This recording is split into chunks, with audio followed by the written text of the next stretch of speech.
Hey y'all, it's Lisha, your favorite coach, and we are here again for another episode of Happy Healing Whole. Yeah, we're going to have a real talk today, real conversation about mastering our emotions. It's the one secret that separates you from surviving and thriving through life's trials. Mastering our emotions is so essential because our IQ makes us smarter, but our EQ it makes us stronger. It allows us to be able to unlock opportunities we never thought we were able to have. Not mastering our emotions at times could create barriers. And our goal for today is to figure out a way to keep those possibilities open. So, if y'all ready, let's go. Let's heal.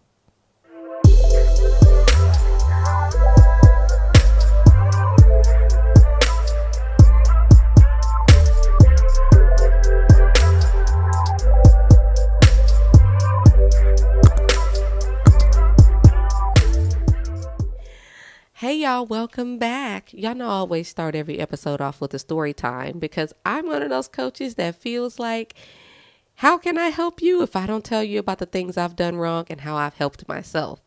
So let's get into this. Random fact about me, I come from a family of church musicians. And I too am a musician. I play quite a few instruments. My favorite instrument of all times that I play and very well mastered was the clarinet.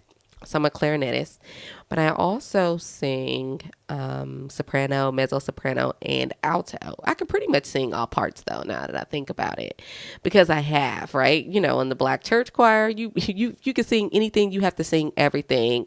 That's law. But in that, well, I went to a arts high school.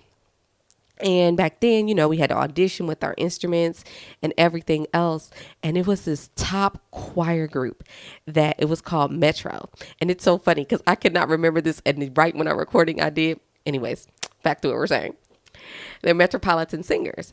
And I couldn't wait to be able to audition. My music teacher was an amazing star-studded music teacher. And she also had my sister who she knew she was a great singer. But she used to always make comments about the fact that I did not have control over my emotions and my attitude was different than my sister's. And so even though I was a better artist, like guys, when we would do music competitions, you know how some high schools, you know, you would get on a football field. At my high schools, we would get in the band and choir competitions and work. I'm telling you, WAP schools, straight perfect scores. I was in multiple ensembles. I competed seriously in music. My ear can tune instruments with back then probably like a 90% plus average. It was pretty high. And the choir teacher would tell everybody there's only one person that has almost great pitch, but we can't ever get her attitude in order for her to be able to be successful. And that, because I could not control my emotions, it served as a barrier for something that I really wanted. Now, what was interesting though was when it's time to compete, I did get called in on the team. I still got all the good show things, but I didn't get to sing in all the things I wanted to because of that, because she was trying to prune me and grow me in a way so that I would always remember that. And I have never forgotten that. Never forgotten that since.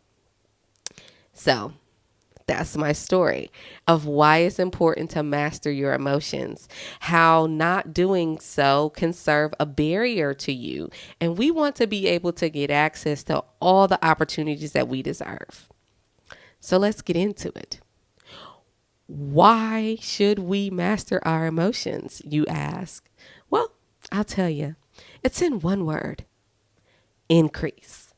We want everything to increase.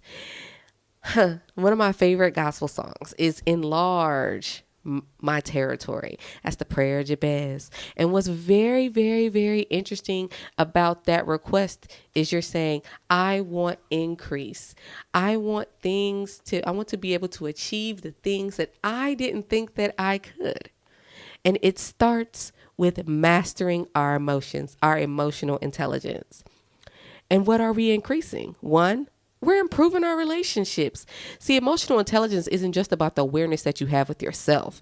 It's about the awareness that you have with others around you. We want to be ensure that we are good people.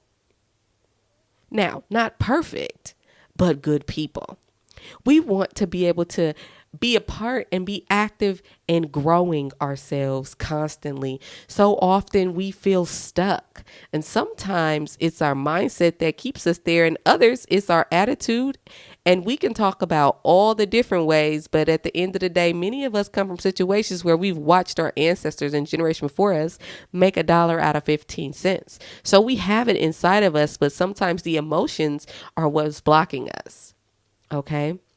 And number 3, of course, our productivity. We want to be able to achieve more and get more things done without all the hustle and bustle of life. If one thing COVID taught us was how much we rush and fuss with life. Until we had to sit down, we didn't realize how much stress we were under. And of course, y'all know the next benefit is decreased stress and overall happiness with our lives. Those things go together. We want to be able to master our emotions in a way that we can feel joy, happiness, peace, those primary emotions that are positive and they are very much fruitful in our lives. But most important, we cannot forget influence. See, influence is a very interesting thing, especially how we use it now, right? We talk about the influence and the people on YouTube, Instagram, and everywhere else, and TikTok, and they influence us to do things. But we can also influence people to be positive. So many textbooks are written on this, how to influence people, how to win people over, how to negotiate, those things. Being able to control your emotion produces influence because when you think about it, come on. Our favorite poker players, our spades players, our chess players, they are all calm under pressure. And oftentimes when you're desiring and yearning peace, it's a calling that you are supposed to bring it. So let's master our emotions in that. Mastering our emotions. Now, we can sit up in here. I can write a dissertation, a thesis. I can get fancy, but y'all know I'm a coach. So we're going to get the steps and get them out quick. I'm going to tell you 7 steps that I used myself, and I've also coached and mentors others as a means to master their emotions. 1, feel the feeling. You need to accept it. We are all humans. This unbothered movement is not effective because those emotions, they still sit there. They're in our bodies. They're what's making our stomach upset. That's the anxiety, the fear, the sadness, the joy, all the things. Feel it and accept it. Acknowledge that it is there. Step 2, acknowledge and know and be aware of your triggers. Let me tell you something about triggers, okay? Triggers are a reason, but not an excuse. I'm going to say it one more time. Triggers are a reason, perhaps a cause, but not an excuse. You cannot use childhood trauma for everything that you do wrong to everybody. You cannot use things that have happened to you in the past. I even had to tell one of my employees that I love so much. I said, hi, I love you, but that's your trauma today. And as a leader, I split who I'm dealing with into 2 people. And I make sure I spend the time to get to know them and their triggers because I want them to have high emotional intelligence. But really, when you're a leader, you should have amazing emotional intelligence because you're dealing with so many different people. And since we are all born leaders, let's master this skill. Number 3, don't take things personally. Everything is not about you. See, when we accept that people do things that are let's be honest, flat out projection of themselves and their way of knowing, we will be able to cope with things a lot better and master our emotions in how we deal with them. Also, when we know we're doing our best and because we don't take things personally, we don't take our over accountability for things. See, a lot of people are over lovers and enablers and take too much accountability for things that definitely were not just them. Mastering your emotions it's empowering. It enables you to be able to know what's your part and what's others so that you too, as we stated before, can grow. Number 4, respond but do not react. Respond but do not react.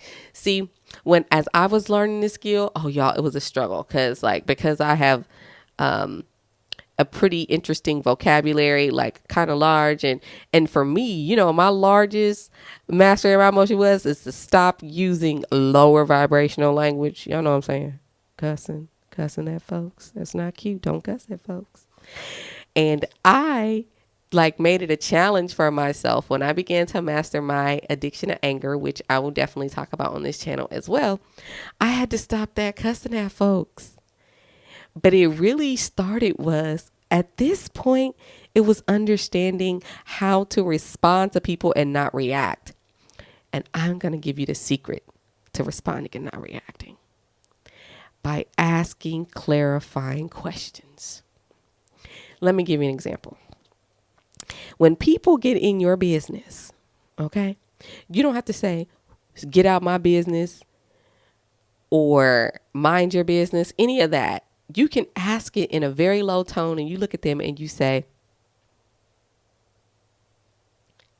you can ask the question in a very low tone and you can look at them and say, is that your concern? See, people understand that. And they're like, well, is it my concern? Or you ask them, do you want to be accountable for this information? That's what I say. And sometimes responding and not reacting is saying, right now is not the time. Let's pause this conversation until we can get back to a good place so that this can be productive. See, responding and not reacting is ensuring that there is a solution as a positive outcome.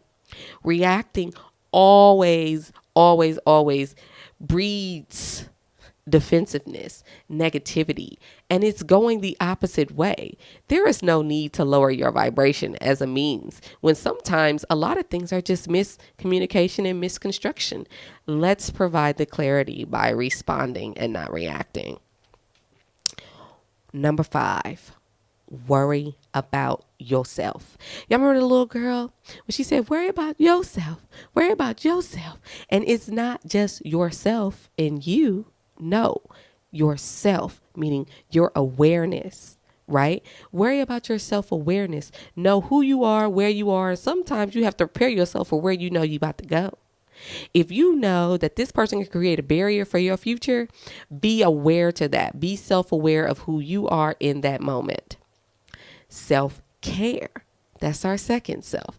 So halt is an amazing thing that I've done. I try not to have conversations or respond to people, and I master my emotions by knowing I should not be talking to people when I'm hungry, when I am angry, when I feel lonely, or I am tired. I'm going to do it again. Halt. When I am hungry, when I am angry, when I am lonely, and when I feel tired. Those things always breed about something because those are the things that matter. I need sleep. I need food. I need a hug. I'm upset. I need some space. Those 4 things tell us where we are, and that's what we should check in with ourselves first. That's how we worry about ourselves, our self-care. And number 3, self-validation. Self-validation is something that we forget. And it's is a simple quote. I could tell you everything that I need is within me. I can validate myself. I don't need anybody to high five me. I can stand 10 toes down, but I can also be flexible in my thinking, but I can still stand 10 toes down on what I believe. And that's what we have to remember when it comes to self-validation. Number 6, maintain your mental health. We talked about on the last live that mental health is wealth. It sustains wealth. It's a long-term game with long-term results. Mental health is wealth. So we're going to journal. We're going to exercise. We're going to seek support. whether it's a therapist or a coach, or even great YouTube videos based on the things you go to. We might meditate, we might do mindfulness, we could do all types of things that will enhance our mind and body connection and maintain our mental health. And you know what you shouldn't be afraid of if you need it? You can also seek help by way of medication and herbs and things, but make sure you do that under the consultation of a physician. Okay? But maintain your mental health. Number 7, the last step, but the key here, practice empathy. It's not just about seeing things from another person's perspective. It's also about putting your feet in their shoes and say, would I see this way? Grace. Empathy and grace kind of go hand in hand. We always want grace from others, but we don't always want to give it to ourselves. And so we need to practice empathy with ourselves and with others in this step as a means to master our emotions. See, when I didn't get that opportunity that I wanted in Metropolitan Singers, I had to understand that, because the problem was I was reacting and not responding. I was not taking care of myself. I was not validating myself. I was acting out because so many people I felt were against me, right? And instead of taking the time to take care of myself, I would fly off the handle. And I tell people all the time, in the working world, you do not manage people. Your number one priority is to manage yourself. So I hope you remember these 7 steps. We'll go through them again. Feel the feeling. Acknowledge your triggers. Don't take things personally. Respond. Do not react. Respond, do not react. Worry about yourself, your self-awareness, self-validation, your self-care. Don't forget HALT. Hungry, angry, lonely, tired. Maintain your mental health, and most importantly, give yourself and others grace and practice empathy. Those are the 7 steps to master your emotions. And y'all know how I have to end every video. I got to give you some affirmations, some things that you can say to yourself to validate yourself, something for you to meditate on so that you can understand this lesson and carry it out and give it to others. Let's teach each other. Okay. The first affirmation is, and don't mind me if I read my notes, but most of them I've memorized, but we'll get through it. I am in control of my emotions and I will respond with control and clarity. I release all negative emotions that no longer serve me and replace them with positive emotions that do. I acknowledge my feelings without judgment. I no longer will judge myself for feeling, and I will be okay with who I am within this situation and the consequences that come with it. I trust my ability to navigate difficult emotions as a means to release the opportunities in my life and not create barriers for myself. And last but not least, I am worthy of love and compassion regardless of what is my emotional state. I'll say that one again. I am worthy of love, grace, and compassion regardless of what I am in my emotional state. I hope y'all enjoyed today's episode. Be sure to like, comment, and subscribe. Leave me some stories about your emotional pitfalls or wins in the comments. Let's talk about it. Let's get through this. And most important, let's heal. Y'all have a great night. Keep your head up and on swivel. Love ya.